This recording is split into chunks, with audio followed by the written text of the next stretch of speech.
मैं चंद्रशेखर भाई को एक देश के अंदर आजाद और युवा क्रांतिकारी विचारों का एक जोशीला नेता छवि है। आज भी इस देश के अंदर कहीं ना कहीं किसी न किसी दर्द को सुनने के लिए बनाई गई है और उनके अंदर वो चीजें सुन महसूस करने की क्षमता, वहां का समर्थन रहा है, लोगों का एक अपार जनसमूह रहा है और मैं उनको शुभकामनाएं भी दूंगा कि अगर वो जीते, ऐसे व्यक्तियों को सदन में पहुंचना बहुत जरूरी है। बहन जी को भी बड़ा दिल करना चाहिए और चंद्रशेखर भाई को भी मैं मानता हूँ कि जो भी कमियां पहले रही है उनको भूल करके एक मजबूत गठबंधन करके देश की विचार जो बहुजन मिशन के रही है। राष्ट्रीय उपाध्यक्ष भीमसेना के मौजूद है, हम इनसे जानने की कोशिश करते हैं कि बहुजन समाज पार्टी क्या इस बार कुछ रंग दिखाएगी या नहीं।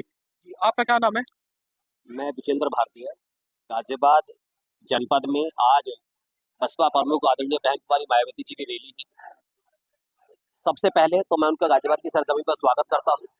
साथ ही जितने भी तमाम उनके समर्थक बसपा से जुड़े हुए बहुजन समाज के जितने भी मेरे साथी हैं, बहन बेटियां हैं, उनका भी मैं गाजियाबाद की धरती पर स्वागत करता हूँ। जिस तरीके से आप देख रहे हैं कि बराबर कंटिन्यू जो कारवा है बहुजन मिशन को लेकर के जो बढ़ा हुआ है, माननीय काशीराम साहब के नेतृत्व में जो शुरू हुआ था वो कंटिन्यू आगे बढ़ रहा है। बहुजन समाज इस देश के अंदर बहुसंख्यक तादाद में रहा है। बहुजन समाज जिस पार्टी के साथ जुड़ता है उसकी दिशा और दशा दोनों बदलने का काम करता है। उत्तर प्रदेश के अंदर बहुजन समाज पार्टी के साथ जुड़ा और बहुजन समाज पार्टी को उत्तर प्रदेश के अंदर 4-4 बार सरकार बनाने का मौका दिया। तो इस बार लोकसभा चुनाव में कहाँ देख रहे हैं आप बसपा को? देखिए, ये लोकतंत्र है और 2024 का जो लोकसभा का जो चुनाव है, अधिकतर पार्टियां इसमें चुनाव लड़ रही है, मैदान में है। बहुजन समाज पार्टी की 2019 में 10 सीटें थी।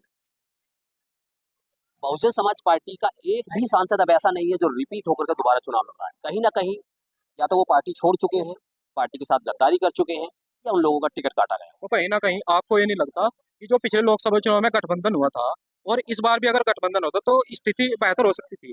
बिल्कुल बेहतर हो सकती थी, ये तो निश्चित सी बात है। पिछली बार जब चुनाव हुआ था तो समाजवादी पार्टी के साथ मिलकर के चुनाव लड़ा गया, जिसमें 10 सीटें बसपा जीतने में कामयाब रही, जबकि समाजवादी पार्टी को उसमें 5 ही सीटें मिल पाई थी। अब की बार कहीं ना कहीं कमी है, गठबंधन होना चाहिए था, लेकिन खैर ये बहन जी की रणनीति रही है। उन्होंने किस तरीके से अपनी रणनीति बना करके चुनाव लड़ने का, उन्होंने अकेले अपने दम पर सरकार बनाने की बातें की है। बहुजन समाज हालांकि मैं मानता हूं उनके साथ है, आज भी मजबूती के साथ उनके साथ खड़ा हुआ है।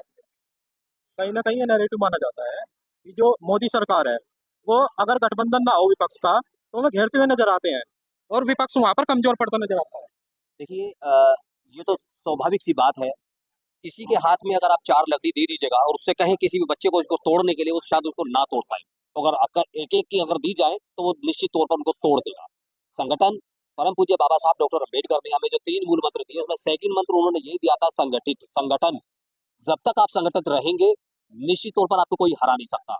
देश की राजनीति में भी जब जब गठबंधन होते हैं वो इसीलिए होते हैं कि कहीं ना कहीं दूसरी पार्टी को या सत्ताधारी पार्टी को हरा सके, देश के अंदर परिवर्तन ला सके। इसीलिए गठबंधन किए जाते हैं। इस बार बसपा अकेले चुनाव लड़ रही है, मजबूती से चुनाव लड़ रही है।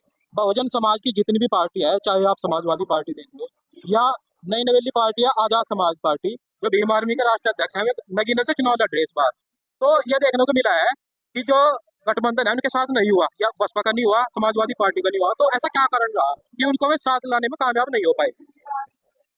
चंद्रशेखर भाई ने उत्तर प्रदेश के उपचुनाव में बागपत से मदन भैया को चुनाव जितवाया, गठबंधन में चुनाव, खतौली से गठबंधन में ही चुनाव जितवाया और उस समय गठबंधन किया गया। अब नहीं किया गया है तो कहीं ना कहीं उनकी आपसी कोई भी रजामंदी या मतभेद हो सकते हैं, जिस कारण से चंद्रशेखर भाई गठबंधन करने में कामयाब नहीं हो पाए। अच्छा, चंद्रशेखर आजाद को एक समाज के नेता के रूप में आप कैसा मानते हैं? हालांकि नेता बनने के लिए वो प्रयास जरूर कर रहे हैं, लेकिन उनकी जो छवि है आज भी इस देश के अंदर कहीं ना कहीं किसी न किसी दर्द को सुनने के लिए बनाई गई है और उनके अंदर वो चीजें सुन महसूस करने की क्षमता भी है। कहीं भी कोई किसी भी तरीके की अप्रिय घटना होती है तो वो वहां पहुंचते हैं। वो नेताओं में गुण नहीं होते, वो कहीं ना कहीं सोशलिस्ट या कोई ना कोई एक समाज से जुड़े हुए दर्द भरे व्यक्ति की आवाज हो सकती है, जो चंद्रशेखर भाई के अंदर है। जैसे इस बार में नगीना सीट से चुनाव लड़ रहे हैं, पहली बार तो चुनाव। ये माना जा रहा है कि वो सर्व समाज का वोट वहां से लेने का काम कर रहे हैं और वहां से जीत हासिल कर रहे हैं। देखिए, ये तो 4 जून को पता लगेगा।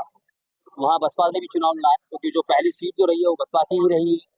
वहाँ भारतीय जनता पार्टी भी चुनाव लड़ रही है। समाजवादी पार्टी भी चुनाव लड़ रही है और आजाद समाज पार्टी से चंद्रशेखर भाई भी चुनाव लड़ रहे हैं। हाँ, मैंने सोशल मीडिया के माध्यम से देखा है कि उनके साथ वहाँ का समर्थन रहा है, लोगों का एक अपार जनसमूह रहा है और मैं उनको शुभकामनाएं भी दूंगा कि अगर वो जीते, ऐसे व्यक्तियों को सदन में पहुंचना बहुत जरूरी है।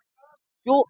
देश की जो कहीं ना कहीं आवाज को सदन में उठाने में लोग नाकामयाब हो जाते हैं, तो ऐसे जोशीले लोगों का, युवा साथियों का सदन में पहुंचना, संविधान के प्रति, देश के शोषित उपेक्षित लोगों के न्याय के प्रति, उनके अधिकारों के प्रति जब तक आवाज नहीं उठेगी, उनका शोषण होता रहेगा। वो शोषण जब ही रुकेगा जब तक हम सदन में नहीं पहुंच पाएंगे।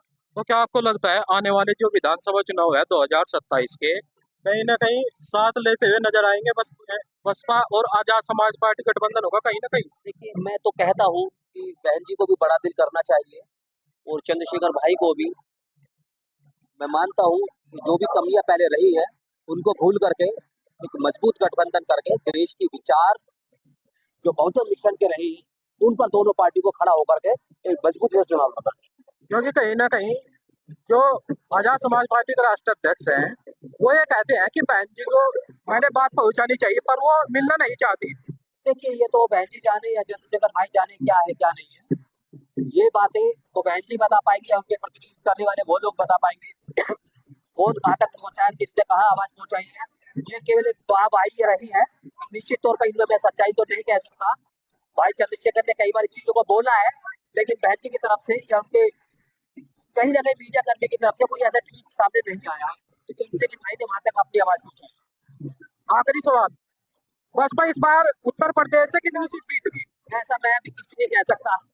ये तो 4 जून को ही समझ में देश की जनता को, देश को देखने को मिलेगा कि 10 सीटें जीतने के लिए वो पुरानी सीटें अपनी वर्तमान की जो रही है उनको बराबर तरीके से दोबारा पुनः जीत पाएंगी या इनको बढ़ा पाएंगी या उनको